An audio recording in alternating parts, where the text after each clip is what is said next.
June 11, 1969, Ba Ria City, Vung Tau Province, Vietnam. A newbie tunnel rat arrived at the base to a scene of utter destruction. Just days earlier, a platoon was hit by an M16 mine, aka the jumping jack. It got that name for the way it jumped in the air when stepped on. It killed 3 men and injured 24 others. Not long after the hidden enemy laid an anti-personnel mine, a personnel carrier hit that mine. It was the first time that the unseasoned tunnel rat saw a dead body. It was chaos, each and every day. He had to learn fast. The #1 tunnel rat, nicknamed Yogi, was hit twice by mines. Bits were hanging off him as he told the newbie what he had to do next. This was not a job for the faint of heart, but someone had to do it. That story is true. It happened to a combat engineer in the Australian Army. He took on one of the hardest and scariest roles in the war, that of a tunnel rat. We'll get back to his story, but first, let's talk about the job. Prior to the Americans going to war with the Viet Cong, the French fought the Viet Minh from 1946 to 1954. During that time, the Viet Minh learned a thing or two about fighting a superpower. To beat someone far more powerful than yourself, you had to resort to guerrilla tactics. One of those tactics was keeping below ground, and so the Viet Minh got to work building a massive complex of tunnels. When the Americans arrived in 1955, the tunnels were already vast, but it was the Viet Cong that really made them a feat of engineering.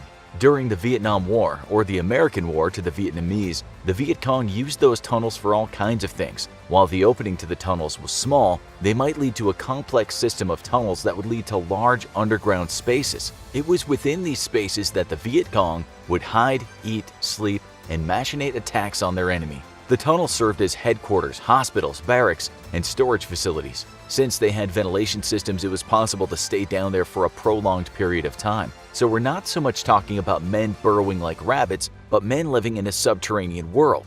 These worlds provided safety from the hostiles. Like snakes, the men would come out of them at night, lay traps for the enemy, and sneak back into the tunnel. And that's how so many American and Australian soldiers lost their lives, to mine-laying soldiers that were rarely seen above ground. It was actually an Australian combat engineering unit, the 3 Field Force, that were the first tunnel rats. The Americans later joined them, but we don't imagine guys were queuing up for the job. Just imagine it.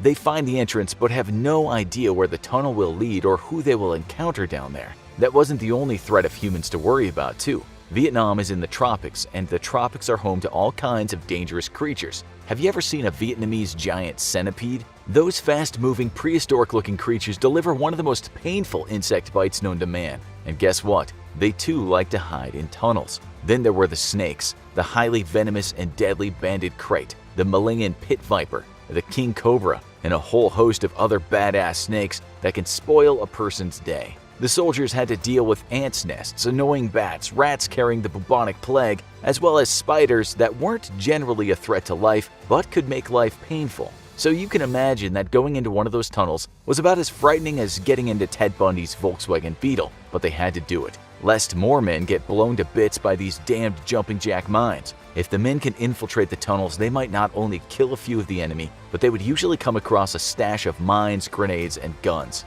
There was another problem concerning arms. The tunnels were small, and so that meant that the tunnel rats couldn't take larger guns down them. They were usually only equipped with an M1911 pistol or an M1917 revolver. They'd also have a flashlight, a knife, and usually some explosives so they could blow up whatever they found down there. You can just picture it, a man crawling through the darkness, his flashlight in one hand and his pistol in the other. He crawls, and then he sees the enemy, he shoots, and then all he can hear is ringing in his ears. He's blinded by the flash and deafened by the noise. Then the earth above his head starts to fall. He needs to get out fast. What he doesn't know is that the Viet Cong have something special for him, poisonous gas. And this tunnel rat didn't choose the gas mask option because the last time he wore one he could barely see. If the gas doesn't get him, the flood will. The Viet Cong designed this particular tunnel with a flooding feature if it should ever be infiltrated.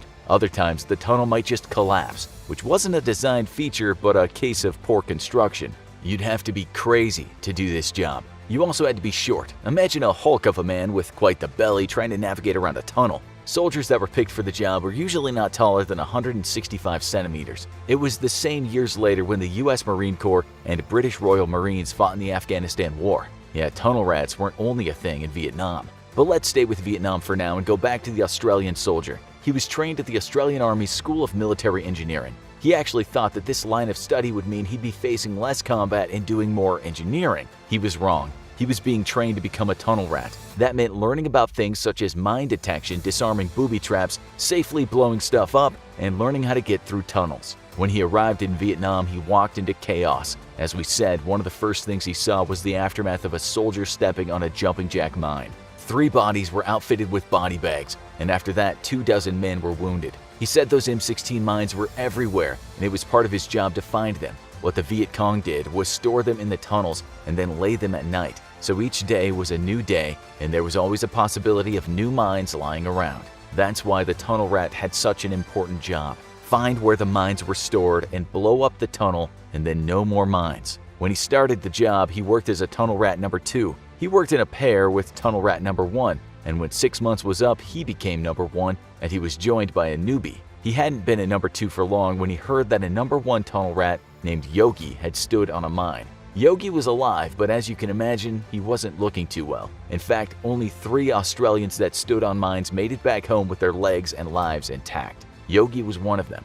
He was lucky. The fatality rate in his unit was 33%. That's one reason why going into tunnels was not a prospect most soldiers liked. The Americans wanted to destroy the tunnels not from the inside but from the outside. If you dropped enough bombs on suspected tunnels, then they would cave in and anyone inside would suffocate. If you sprayed poisonous gases into them, the Viet Cong would die. You could also try and flood the area where the tunnels were, and by doing that, drown the enemy. The problem was that these efforts didn't always result in success. The reason for that was the fact that the Viet Cong made more impressive tunnels. They made them blast-proof, flood-proof, and provided extra ventilation so the gases weren't effective. They also made them in a zigzag shape to mitigate the effect of an explosion. This is why the tunnel rat was indispensable. Those guys were the only thing that really worked. Believe it or not, most American soldiers were not chosen to do this job, but actually volunteered. Most soldiers thought you'd have to be out of your mind to do the work. The centipedes and the snakes were one thing, but suffocation in a collapsed tunnel was something from a nightmare.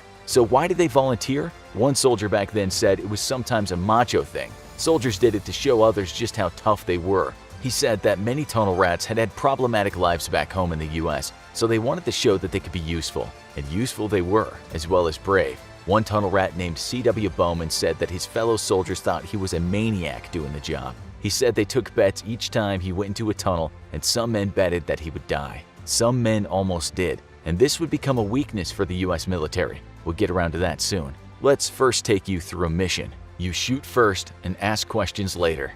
That was the mantra of the tunnel rat. Anything they came across, they shot at. They would usually fire only 3 bullets and then reload. The reason for this was the enemy wouldn't know how many bullets they had in the chamber. Let's say the mission was successful, and that the tunnel rat took out the enemy and discovered what was hidden down there. What would they find? On one mission, the tunnel was around 120 feet. At the end of the tunnel, the rat found places where men cooked and slept. As for items, he discovered 8 rifle grenades, 40 pounds of salt, and 6,000 pounds of rice, all of which was destroyed. On another mission, the tunnel rats found cameras, films, and printing presses, as well as weapons and ammunition. There was still a problem though, and that was the fact that even if the tunnel rats were successful, the Americans still had a problem winning the war. You can take out the tunnel, but there will always be more. This is a quote from Ho Chi Minh, the president of North Vietnam. You can kill 10 of our men for every 1 we kill of yours, but even at those odds, you will lose and we will win.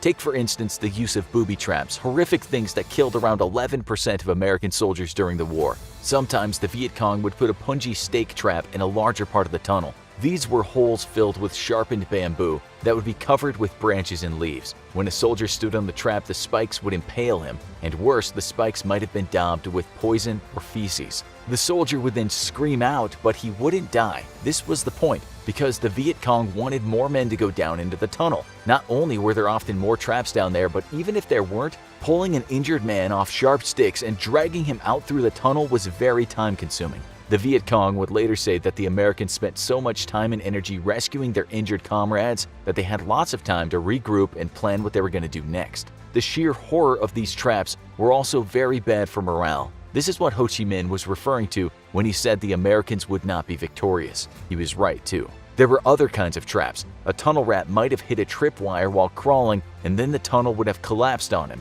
There's a story of a tunnel rat that popped his head out of one entrance and that triggered a spear that went through his neck. At other times, the Viet Cong made traps like something you might have seen in an Indiana Jones movie. A man could hit a tripwire in a tunnel, and then a concrete ball studded with spikes would come flying at him. A lieutenant named Jack Flowers said he experienced a totally different kind of trap. His comrade went into a tunnel, and that man triggered a tripwire. After that, a box full of scorpions rained down on him. Snakes were also used. Sometimes the Viet Cong would place them in bamboo and tie them to the roof of the tunnel. When a soldier hit the bamboo, the snake would pop out and bite the man in his face. They scared the hell out of the soldiers, some of whom called them three-step snakes, because after you were bitten, you only had 3 steps before you died. That might be a bit of an exaggeration, but you can imagine being stuck in a dark tunnel with scorpions and snakes. Flowers went into over 100 tunnels. He later said this about the expeditions: "In these tunnels, your adrenaline was pumping like a river. I swear I could hear my heart beating. You'd feel your way along for booby traps. It got so you could sense them. Same for the VC. You could smell another human being in the tunnel.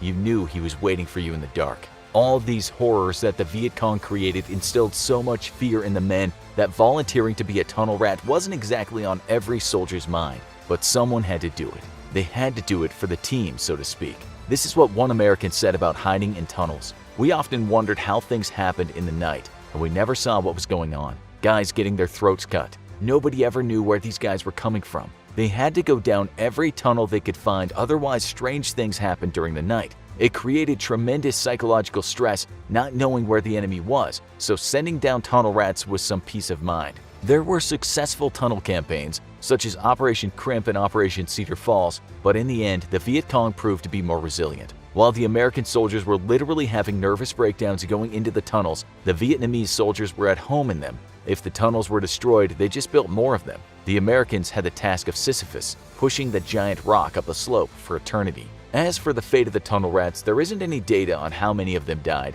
but it's thought that most of them succumbed during those horrific explorations of the Vietnamese subterrane. Out of 100 or so tunnel rats in the American Army, only 12 of them lived to tell the tale of those tunnels back on American soil. One of those men was Jack Flowers. He later said, "Why did we do it? I wasn't a tough guy. Nobody who knows me would ever suspect I could do what the tunnel rats did. I'd never want a son of mine to have to do it."